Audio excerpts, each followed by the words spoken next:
চলো। বুবাই শোনো। হ্যাঁ বলো।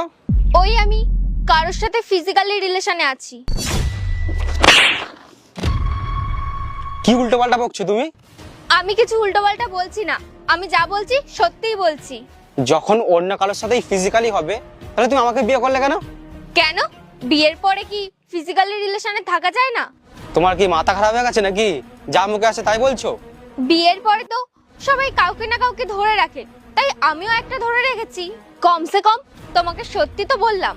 তোমার মনে হয় আমি এইসব জানার পরে তোমার সাথে সম্পর্ক রাখবো? হ্যাঁ, যদি আমি তোমাকে সত্যি না বলতাম তাহলে তো তুমি আমার সাথেই থাকতে না। আর কতদিন ধরে তোমার এইসব চলছে? এই 6-7 মাস। 6-7 মাস ধরে এইসব চলছে? আমি তো জানতেই পারলাম না। কত বিশ্বাস করতাম আমি তোমাকে।